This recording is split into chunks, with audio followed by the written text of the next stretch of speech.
A very good noon students. बेटा आज हम दो तीन टॉपिक पर डिस्कस करेंगे। फर्स्ट टॉपिक हमारा है law of conservation of momentum.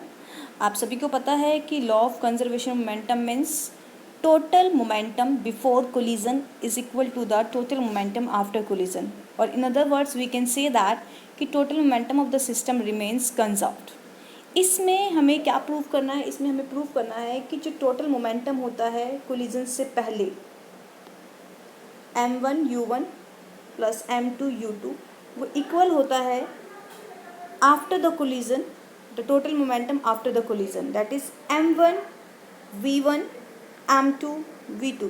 ये इक्वेशन हमें प्रूव करनी है law of conservation of momentum के अंदर। सो स्टार्ट करते हैं इस डेरिवेशन को। इसमें क्या है बेटा, बिफोर द कोलिजन हमें क्या देखा हमने कि एक ऑब्जेक्ट है जिसका मास है ma, दूसरा ऑब्जेक्ट है जिसका मास है बेटा mb। ये दोनों ही अपनी इनिशियल वेलोसिटी से मूव कर रहे हैं। ma जिस ऑब्जेक्ट का मास है वो इनिशियल वेलोसिटी से मूव कर रहा है ua इनिशियल वेलोसिटी से, और ऑब्जेक्ट b इनिशियल वेलोसिटी से मूव कर रहा है ub वेलोसिटी से। दोनों एक दूसरे से कोलाइड हुए, तो a ने जब b से कोलाइड हुआ, जब a b से कोलाइड हुआ तो a ने फोर्स लगाया b पर। कैसा फोर्स? एक्शन फोर्स लगाया। तो b भी इस पर क्या लगाएगी? रिएक्शन फोर्स करेगी।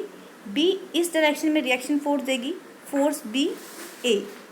और हो सकता है कोलिजन के बाद दोनों की सेम वेलोसिटी हो सकती है या दोनों की अनइक्वल वेलोसिटी हो सकती है। तो दोनों ने अपने अलग अलग वेलोसिटी से या फिर सेम वेलोसिटी से मूव करने लगे, a ऑब्जेक्ट और b ऑब्जेक्ट, और इनकी फाइनल वेलोसिटी हो गई va vb, राइट।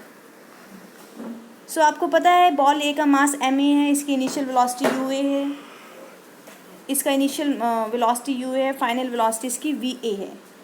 अगर हम देखते हैं यहाँ पर इनिशियल मोमेंटम, तो इनिशियल मोमेंटम कितना होगा? इनिशियल मोमेंटम बेटा, इनिशियल मोमेंटम यहाँ पर आएगा बॉल ए का इनिशियल मोमेंटम और बॉल बी का initial momentum ma ua plus mb ub, और फाइनल मोमेंटम दोनों का कितना आएगा?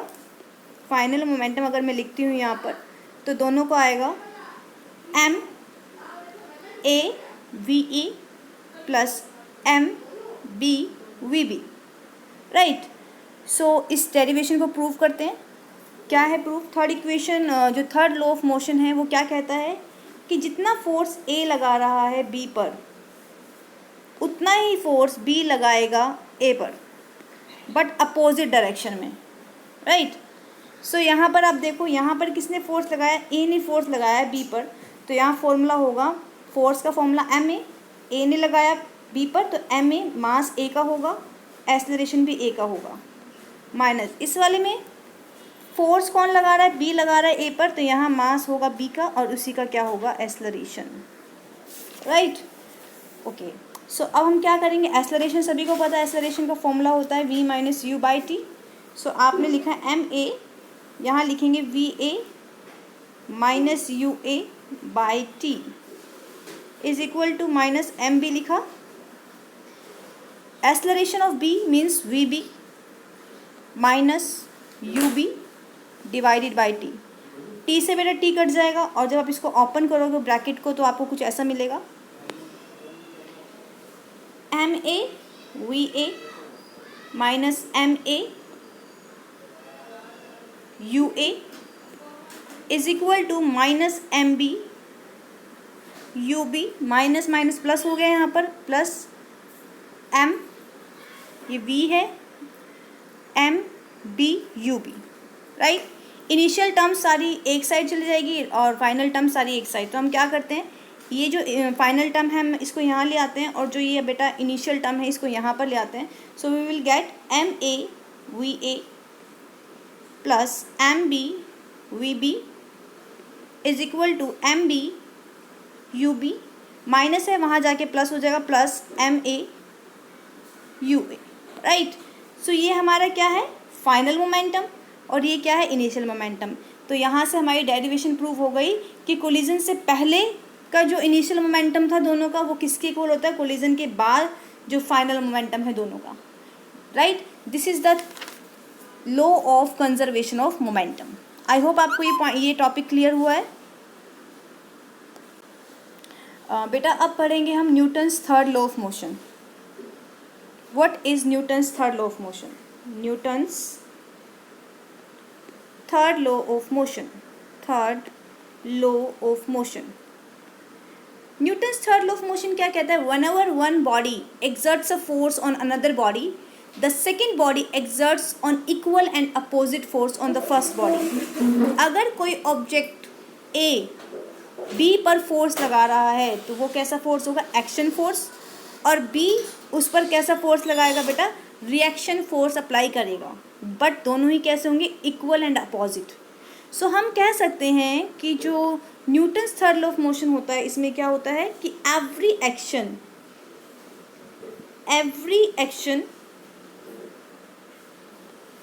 हैज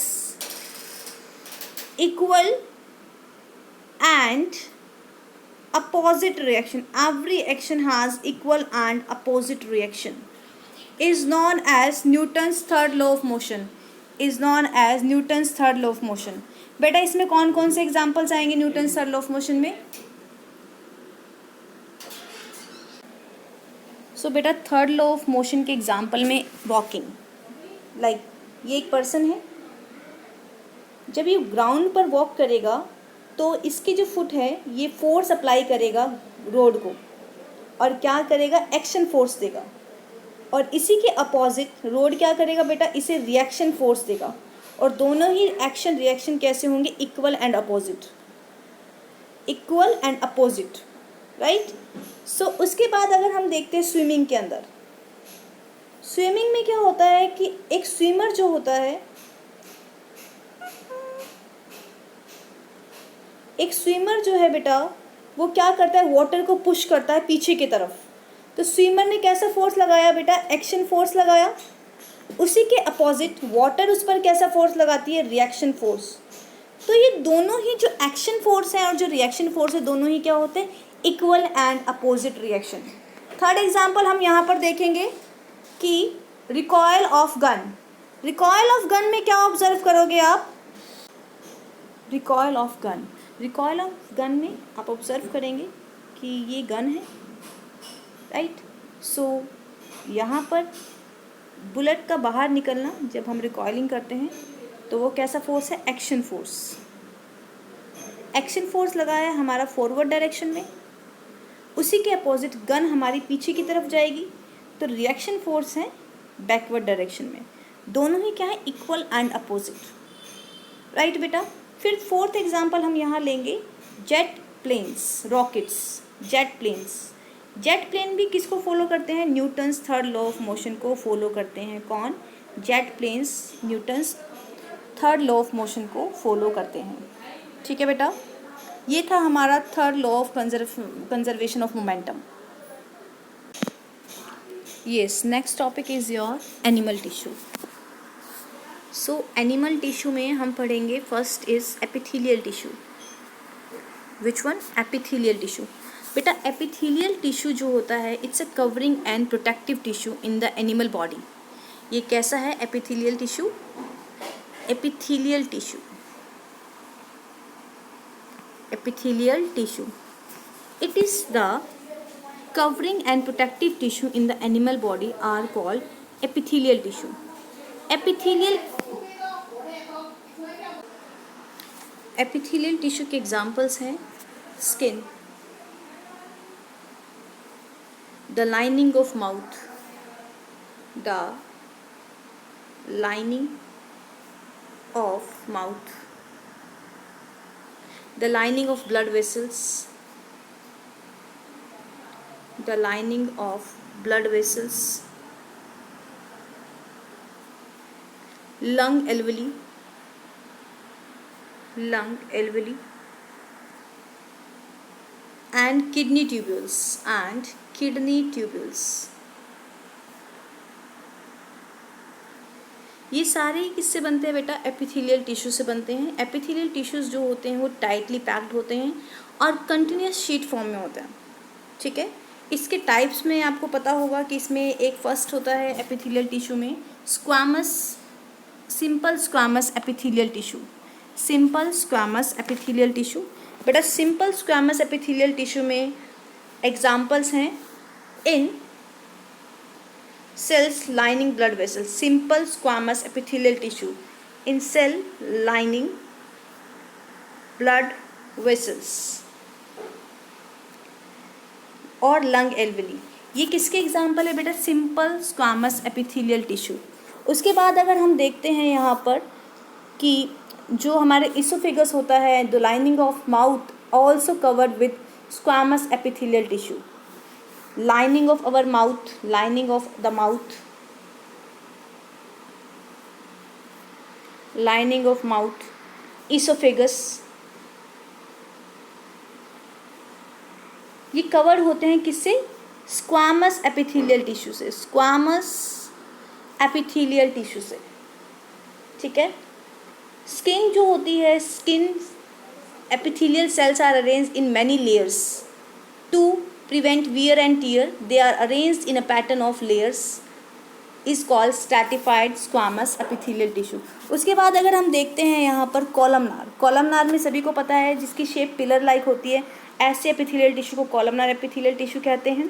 और ये बेटा कहाँ प्रेजेंट होते हैं? ये हमारे लाइनिंग ऑफ इंटेस्टाइन में प्रेजेंट होते हैं, लाइनिंग ऑफ इंटेस्टाइन में प्रेजेंट होते हैं। कौन? Columnar epithelial tissue. राइट बेटा। अगर कॉलमनार एपिथेलियल टिश्यू में सिलिएटेड आ जाते हैं, हेयर लाइक प्रोजेक्शन, तो ऐसे एपिथेलियल टिश्यू को कहते हैं हम सिलिएटेड कॉलमनार एपिथेलियल टिश्यू। क्या कहते हैं बेटा? Ciliated columnar epithelial tissue. बेटा उसके बाद आता है cuboidal epithelial tissue. Cuboidal epithelial tissue जिसकी शेप कैसी होती है बेटा? क्यूब की फॉर्म में जिसकी शेप हो उसे हम कहेंगे क्यूबॉइडल एपिथेलियल टिश्यू। ये कहाँ प्रेजेंट होते हैं? किडनी के ट्यूब्यूल्स में। याद रखना, जो क्यूबॉइडल एपिथेलियल टिश्यू होते हैं ये किडनी के ट्यूब्यूल्स में प्रेजेंट होते हैं। और ducts of salivary gland, ducts of slavery glands में ये प्रेजेंट होते हैं। कौन? Cuboidal epithelial tissue. राइट बेटा। उसके बाद आता है कनेक्टिव टिश्यू। नेक्स्ट टॉपिक है एनिमल टिश्यू में connective tissue. What is connective tissue? Connective tissue. बेटा कनेक्टिव टिश्यू मीन्स जो एक बॉडी के पार्ट को दूसरे बॉडी के ऑर्गन से ज्वाइंट करे, उन्हें हम कनेक्टिव टिश्यू कहते हैं। राइट। बोन को बोन से ज्वाइंट करना, बोन को मसल से ज्वाइंट करना, ये सब किसके एग्जाम्पल? आपके कनेक्टिव टिश्यू के। तो इसमें एग्जाम्पल आता है कनेक्टिव टिश्यू में ब्लड, बोन, और आप कह सकते हैं adipose tissue. Right. Adipose tissue, areolar connective tissue, ये सारे ही किसके एग्जाम्पल है? कनेक्टिव टिश्यू के एग्जाम्पल हैं। ब्लड। बेटा ब्लड के बारे में आप सब अवेयर हैं कि ब्लड क्या है? एक फ्लूइड मैट्रिक्स है जिसमें क्या होता है? आरबीसी होता है, रेड ब्लड सेल्स, जिसमें डब्ल्यूबीसी होता है, वाइट ब्लड सेल्स, जिसमें प्लाज्मा होता है, और प्लेटलेट्स होती है।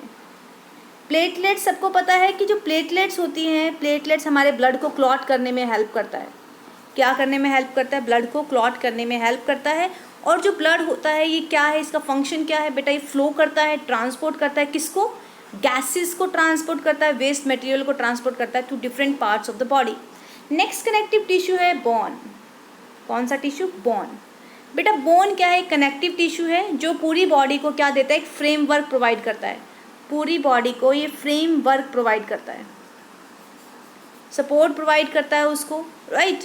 सो बोन क्या है? हमारी बॉडी का एक आप ये कह सकते हैं कि पूरा फ्रेमवर्क है जो हमारी बॉडी को सपोर्ट प्रोवाइड करता है। ये फ्लैक्सिबल नहीं होता, ये इनफ्लैक्सिबल होता है। बोन फ्लैक्सिबल नहीं होता, ये इनफ्लैक्सिबल होता है। बोन के अंदर मैट्रिक्स होती है, वो मैट्रिक्स किससे कंपोज होती है? Very important, calcium and phosphate, sorry calcium and phosphorus bone के अंदर प्रेजेंट होता है। कौन? कैल्शियम एंड फोस्फोरस प्रेजेंट होता है। फिर वहीं पर आपको पता है कि बोन से बोन को कनेक्ट करने में एक कनेक्टिव टिश्यू होता है। उस कनेक्टिव टिश्यू को कहा जाता है क्या? लिगामेंट। क्या कहा जाता है बेटा? लिगामेंट कहा जाता है। बोन को बोन से कनेक्ट करने में जो टिश्यू हेल्प करता है उसे हम लिगामेंट कहते हैं। ठीक है, इसमें बहुत कम मैट्रिक्स प्रेजेंट होता है। और मसल, अब आप यहाँ देखेंगे, यस, आप देखेंगे कि हमारी बोन है और इस बोन के ऊपर क्या है, मसल प्रेजेंट है। बोन और मसल को कनेक्ट करने में एक टिश्यू हेल्प करता है, कनेक्टिव टिश्यू। उस कनेक्टिव टिश्यू को कहा जाता है टेंडन। क्या कहा जाता है बेटा, टेंडन कहते हैं। ये क्या करता है, मसल को बोन से कनेक्ट करने में हेल्प करता है। और ये फाइब्रस टिश्यू है जिसकी बहुत ग्रेट स्ट्रेंथ होती है और ज़्यादा फ्लैक्सिबिलिटी नहीं होती, इसमें ज़्यादा फ्लैक्सिबिलिटी नहीं होती। ठीक है, फिर बेटा मसल के ऊपर हमारी स्किन होती है, मसल से ऊपर स्किन होती है। स्किन के बीच में जो टिश्यू प्रेजेंट होता है वो हमारा होता है areolar connective tissue, areolar connective tissue. ठीक है, नोज़ के अंदर और हमारे ईयर्स में कौन सा टिश्यू प्रेजेंट होता है, कार्टिलेज टिश्यू प्रेजेंट होता है, सभी को पता है। ये एक सॉफ्ट स्मूथ बोन सरफेस होता है। और हमारे ईयर में, नोज़ में, ट्रैकिया में, लार्निक्स में कौन सी टिश्यू प्रेजेंट होती है, कार्टिलेज टिश्यू प्रेजेंट होती है, कार्टिलेज टिश्यू प्रेजेंट होता है।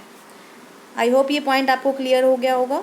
फिर हमारी बॉडी को फैट कौन प्रोवाइड करता है, एडिपोज टिश्यू प्रोवाइड करता है। एडिपोज टिश्यू क्या करता है, ये फैट प्रोवाइड करता है, एडिपोज टिश्यू। एडिपोज क्या होता है, where the fats are stored in our body. तो आप कहेंगे कहाँ स्टोर होता है फैट्स, एडिपोज टिश्यू में स्टोर होता है। कहाँ है, हमारे स्किन के नीचे और इंटरनल ऑर्गन्स के बीच में क्या प्रेजेंट होता है बेटा, एडिपोज टिश्यू प्रेजेंट होता है। ये ध्यान रखना। और ये फैट को स्टोर करता है और किसकी तरह एक्ट करता है, इंसुलेटर की तरह एक्ट करता है, act as a insulator, it will act as a insulator. ये हुआ हमारा complete connective tissue. I hope कि मस्कुलर टिश्यू से आपको मैंने क्लास में बता चुकी हूँ मस्कुलर टिश्यू का, तो ये आप पढ़ना। ठीक है, सो आई थिंक इतना आज के लिए सफिशिएंट है। अच्छे से रीड करना, रिवाइज करना। ओके बेटा, all the best for your periodic test 2।